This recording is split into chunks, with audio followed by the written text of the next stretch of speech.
हे what's up guys, welcome back once again. So दोस्तों, आज हम लोग एक अलग तरह की कहानी एक्सप्लेन करने जा रहे हैं जिसका नाम है डेविल अंडर बिलो। कहानी शुरू होती है अमेरिका के एक छोटे से टाउन से जहाँ पे शॉकुम हिल नाम की माइन तेजी से अपना काम कर रही है, बिना ये सोचे समझे कि इससे कितने लोग मारे जा रहे हैं। डेविड जो उस माइन का मालिक है वो वहां से बाहर जा रहा होता है कि तभी उसके पास उसका बेटा एरिक आता है, जो कहता है कि उनका एक साथी पीछे छूट गया है। वो उसे लेके आता है और उसे ये भी बताता है कि माइन का एक हिस्सा तेजी से नीचे गिर रहा है, हमें वो बंद करना पड़ेगा। पर डेविड ऐसा करने से मना कर देता है, जिससे वो वहां से चला जाता है। लेकिन थोड़ी ही देर बाद एरिक के चिल्लाने की आवाज़ आती है। उसे कोई चीज़ ज़मीन के नीचे खींच रही थी। डेविड फौरन उसे बचाने के लिए जाता है, लेकिन वो चीज़ उसे घसीटते हुए अंदर ले जाती है। डेविड बस देखता ही रहता है और उसका बेटा उसकी आंखों के सामने ही मारा जाता है। लेकिन आखिर ये चीज़ क्या थी और ये कितने सालों से यहाँ रह रही है, ये सब हमें कुछ ही देर में पता चल जाएगा। कहानी 10 साल आगे बढ़ जाती है, जहाँ हम एरिन नाम की लड़की को देखते हैं। उसका काम है लोगों को ऐसी हिडन जगहों पे ले जाना जहाँ आज से पहले कोई नहीं गया, और इस समय पे वो इसी शॉकुम हिल माइन के बारे में जानकारी इकट्ठा कर रही है, जिसे 10 साल पहले आग लगने की वजह से बंद कर दिया गया था। इस हादसे में तकरीबन 30 लोग मारे गए थे और लगभग 150 से ज़्यादा लोग घायल हुए थे। ये इतिहास के कुछ बड़े हादसों में से गिना जाता है, और जिसके बाद उस जगह को लावारिस की तरह छोड़ दिया गया। लेकिन वहाँ पे रहने वाले लोगों का मानना है कि ये सब झूठ है। इससे ज़्यादा लोग एक रात अचानक से गायब हो गए, जिनका आज तक कुछ पता नहीं चला, जिसके बाद इस जगह को पूरी तरीके से बंद कर दिया गया। तो अब ये मैप में भी दिखाई नहीं देती। लेकिन एरन का तो यही काम है, वो ऐसी जगहों को ढूंढ कर निकालती है और उससे पैसे कमाती है। इस बारी वो डैरन नाम के साइंटिस्ट के लिए काम कर रही है। असल में वो पता लगाना चाहता है कि आखिर उस रात वहाँ हुआ क्या था और इस जगह को बंद क्यों कर दिया गया। डैरन के साथ उसके 3 दोस्त भी हैं जो इसी काम में उसकी मदद करेंगे, जिनके नाम है शॉन, जेमी और टेरी। ये लोग बड़ी मुश्किलों से टाउन में पहुंचते हैं, जहां से मे बी माइन नज़दीक हो। वहां के शॉप में जाकर एरिन शॉकुम हिल के बारे में पूछती है, लेकिन शॉप ओनर कहता है कि हमें ये नाम पहली बार सुन रहे हैं। लेकिन जब एरिन इस माइन के बारे में पूछती है तो वो उसे सलाह देते हुए कहता है कि जितनी जल्दी हो सके यहाँ से चले जाओ, ये जगह सही नहीं है।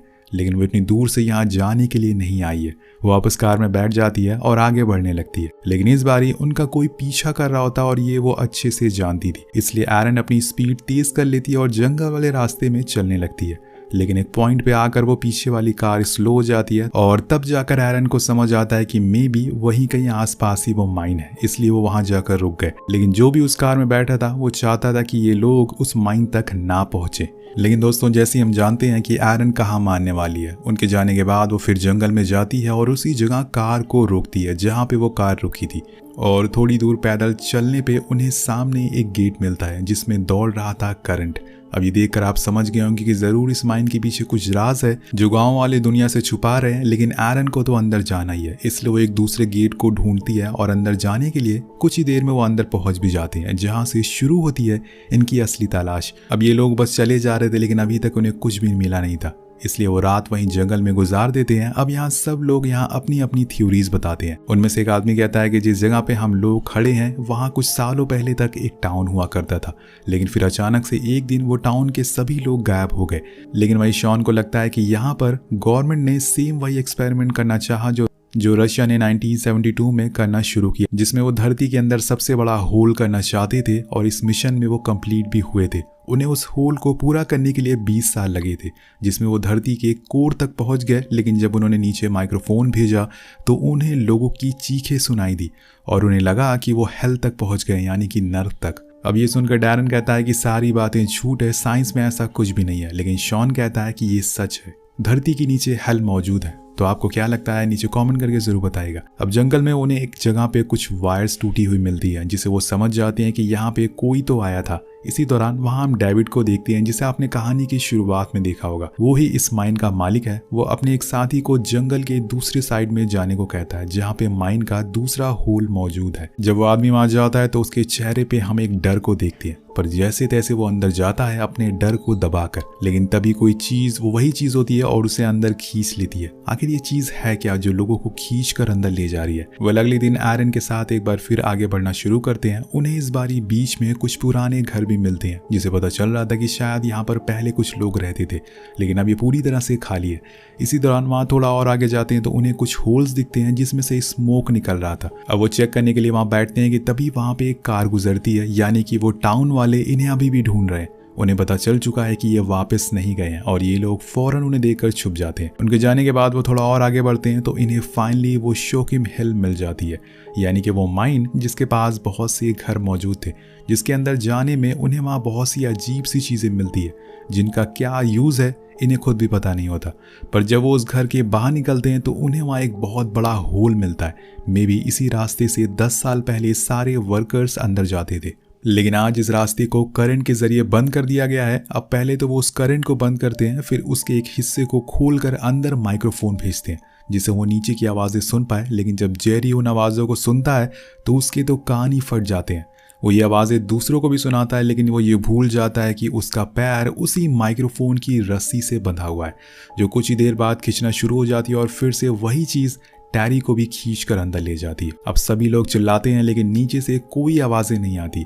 तभी एरन के दिमाग में एक आइडिया आता है जो शायद उसकी जान ले सकता है, लेकिन उसका मानना है कि ऐसा यहाँ कुछ भी नहीं है जिससे कि किसी की जान चली जाए। इसलिए वो बिना डरे जिमी और वो दोनों नीचे जाते हैं ताकि वो अपने दोस्त को बचा सके। लेकिन जब वो नीचे जाते हैं तो वहाँ उन्हें सच में ऐसा लगता है कि जैसे वो हेल्स गेट में आ गए हैं।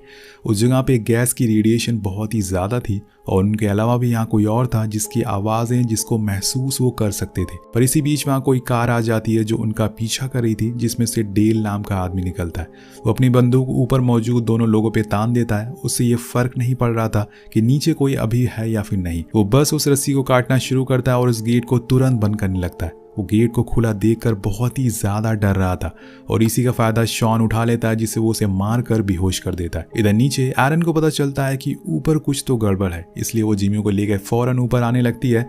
उन्हें डेल को वहीं छोड़ दिया था जिसका अंजाम आपको पता चल ही जाएगा, लेकिन अब इन लोगों को भी लगने लगा है कि इन्होंने यहाँ आकर बहुत बड़ी गलती कर दी है। अब इन सब का जिम्मेदार वो लोग डैरन को देते हैं और इसी बहस में उनकी कार एक पेड़ से टकरा जाती है जिससे वो आगे चलने लायक नहीं थी।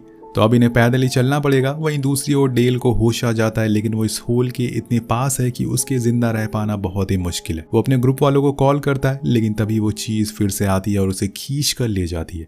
यहाँ तक तो आपको ये स्टोरी समझ आ गई होगी। असल में ये सब उस माइन की वजह से हो रहा है। डेविड ने उस माइन को इतने गहरा खोद दिया कि वो लोग हेल तक पहुंच गए, जिसके बाद वहां पे रहने वाले दानव ऊपर आने लगे। जब इस बात की खबर डेविड को लगी तो उसने उस जगह को जला दिया, फिर सारे गेट्स को लॉक कर दिया ताकि कोई भी इंसान अंदर ना जाए और कोई भी शैतान बाहर ना आए। लेकिन जब ये लोग वहां पहुंचे तो इन्होंने गेट को खोल दिया, जिसके बाद सालों से बंद रहे शैतान सब के सब बाहर आने लगे। लेकिन इन दानव की एक खासियत है कि ये किसी को मारते नहीं बल्कि घसीटते हुए अंदर धरती में ले जाते हैं। अब इधर ये चारों देर रात तक जंगल में चले जा रहे थे। इन्हें कैसे भी करके यहाँ से बाहर निकलना था, लेकिन इतना अंधेरा है कि इन्हें आगे कुछ दिखाई नहीं दे रहा है। तो एरन अपना नाइट विजन यूज करती है, फिर आगे चलने को कहती है, पर उसी दौरान इन्हें एक गोली की आवाज सुनाई देती है और यहाँ असल में वही दानव था जो अब बाहर आ चुका था। उसने शॉन को खींच कर ले जाता है और उसके साथ ही कुछ भी कर नहीं पाते। यहाँ हम पहली बार उस दानव की हल्की सी झलक देख पाते हैं, लेकिन तब तक वहाँ एक ट्रक आ जाता है जिसमें वो टाउन के लोग मौजूद थे। अब इन तीनों के पास कोई ऑप्शन नहीं था, इसलिए उनके साथ उन्हें जाना ही पड़ता है। कुछ देर बाद ये लोग ऐसी जगह पहुंचते हैं जहां से पहले ही बहुत से लोग मौजूद थे जिन्हें इस हादसे के बारे में पता चल चुका था। ये सारे लोग कुछ प्लानिंग कर रहे होते हैं। यहाँ हम डेविड को भी देख पाते हैं जिसे सारे गांव वाले पहचान लेते हैं क्योंकि उन्होंने उसके बारे में बहुत से न्यूज़ आर्टिकल में पढ़ा हुआ था। लेकिन वो कहता है कि मैं अब पहले जैसा नहीं रहा है, मैंने इस सारी चीज़ों को बंद कर दिया है और तुम लोग ने फिर से जाके उसे खोल दिया है। तुम्हें इस चीज़ का अंजाम पता भी है। तो जिमी पूछता है कि असल में यहाँ पे चल क्या रहा है, हमें ये जानना है। क्या सच में यहाँ पे आग लगी थी या आप लोग दुनिया से कुछ छुपा रहे हो? तब डेविड उन्हें एक पोस्टर दिखाता है जो कि उसी दानव का था जो दिखने में बहुत ही अजीब होता है। और ये दानव ना ही तो सुन सकता है और ना ही नॉर्मल जानवर की तरह देख सकता है, लेकिन इसके अंदर कुछ शक्तियां होती है जिससे वो इंसानों को फील कर सकता है और उन्हें सुन भी सकता है। और हाँ, इस दानव को शोर बिल्कुल पसंद नहीं है, इसलिए वो लोगों को खींच कर ले जाता है। आप लोगों को पता चल चुका होगा कि असल में ये दानव कहाँ से आ रहे हैं, लेकिन ये बस एक या दो नहीं है बल्कि हजारों और लाखों की तादाद में है, जैसी नर्क में मौजूद होते हैं। इसलिए डेविड कहता है कि तुमने जो होल खोला है उसे हमें पहले बंद करना होगा, जिसके लिए वो तीनों शेल्बी और गोल्डी के साथ उस गेट तक पहुंचते हैं। लेकिन वहां पर उन पर हमला हो जाता है और तब गोल्डी खुद का बलिदान देता है क्योंकि इस टाउन वालों की उस पर जिम्मेदारियां हैं। वो और लोगों को इस चीज़ से बचाए तो वो मर जाता है, लेकिन ये लोग अभी भी सेफ नहीं है। ये एक घर में पहुंच जाते हैं जहाँ एक पैसेज उस माइन तक जाता था और वो उसी में चले जाते हैं जहाँ पे उनका सामना होता है उस दानव से जो अब इनके बहुत ही करीब था। अब यहाँ पर शेल्बी खुद का बलिदान देने के लिए तैयार था, पर एरन उसे ऐसा करने से मना करती है, लेकिन यही उसकी ड्यूटी है। वो उसको खुद के पीछे लगाती है, जिससे ये तीनों वहाँ से भाग जाते हैं। लेकिन ये इतना आसान नहीं है। कुछ ही दूरी पर वो फिर से इनके सामने आ जाता है और अब बारी थी जिमी की। अब उसके सामने ही वो खड़ा होता है, पर यहाँ पर उसकी किस्मत अच्छी थी, उसके पास एक बॉम्ब था, लेकिन गलती से वो बॉम्ब को वहीं फोड़ देता है, जिसके बाद वो भी हेल में पहुंच जाता है। अब बचे थे सिर्फ 2 लोग, एरन और डैरेन। वो दोनों वहाँ से भागकर थोड़ी दूर पर आकर बैठ जाते हैं, जहाँ हमें पता चलता है कि असल में डैरेन यहाँ पे किसी रिसर्च के लिए नहीं आया था, बल्कि उसने एक कंपनी से पैसे लिए थे, जिसके बदले में वो उसे उस माइन के कोल देगी। लेकिन वो ऐसा कर नहीं पाया और उसके लिए इस लालच की वजह से उसके सारे दोस्त मारे गए। अब वो भी मारा जाएगा, लेकिन एरन कहती है कि ऐसा कुछ नहीं होगा, तुम यहीं रुको, मैं मदद लेकर आऊंगी, कहीं भी मत जाना। ऊपर हम देखते हैं कि डेविड और उसके साथी उसी मेन गेट पर खड़े हैं, जहां से वो दानव बाहर आने का सोचते हैं, और जैसे ही वो बाहर आते हैं ये लोग उन्हें शूट करना शुरू कर देते हैं। वही नीचे माइन में एरन एक एग्जिट गेट तक पहुंच जाती है, लेकिन वो देखती है कि एक दानव शेल्बी की लाश लेकर बड़ी से दानव के पास जा रहा है, जो कि डैरेन के पास में ही है। यहाँ में पता चलता है कि ये सब इंसानों को मार कर खाते क्यों नहीं है, क्योंकि खाने का काम इनकी रानी का है, जो कि साइज में बहुत ही बड़ी है। उसके पास हम उसके एक और साथी की लाश भी देखते हैं। असल में रानी का काम है बस खाना और बच्चे पैदा करना, ताकि ये अपने परिवार को और ज़्यादा बढ़ा सके। तो अब यहाँ पर बारी थी एरन और डैरेन की, लेकिन एरन इतनी आसानी से मरने वाली नहीं थी। वो एक ग्रेनेड उसके मुंह में डालकर वहाँ से भाग जाती है, जिससे कि उसके पेट में एक धमाका होता है और वो रानी मारी जाती है। रानी के मरने के बाद उसके सेवक पूरी तरह से पागल हो जाते हैं। अब उन्हें कैसे भी करके इन इंसानों को मारना था, लेकिन ये दोनों भागते हुए एग्जिट पे आ जाते हैं, जहाँ पे ये टेरी को बचाने के लिए नीचे आए थे। लेकिन इनके पीछे अभी भी वो दाना पड़ा हुआ था, तो यहाँ डैरेन एरन को ऊपर जाने के लिए कहता है और खुद का बलिदान देता है। चलो इसी बहाने वो अपनी गलती सुधार लेगा। अब एरन के वापस बाहर आने के बाद जो भी दाना उस रस्सी से ऊपर आ रहे थे, वो लोग उसे आग से जला देते थे और फिर उस एग्जिट को बंद कर दिया जाता है, जिससे ये सिचुएशन कंट्रोल में आ जाती है। अब सीन शिफ्ट होता है 4 दिन बाद, जब डेविड एरन को उसकी कार के पास छोड़ने के लिए जाता है, पर जाने से पहले वो उसे 2 ऑप्शन देता है। पहले कि वो बाहर जाकर इस बारे में सबको बता दे, जिससे उसे काफी पैसे मिलेंगे, या फिर वो ये सीक्रेट यहीं पर दबा दे, जिससे कि टाउन की रक्षा हो सके। तो एरन दूसरा रास्ता चूज करती है और डेविड गाड़ी को घुमा लेता है, जिसके साथ ये कहानी यहीं खत्म हो जाती है।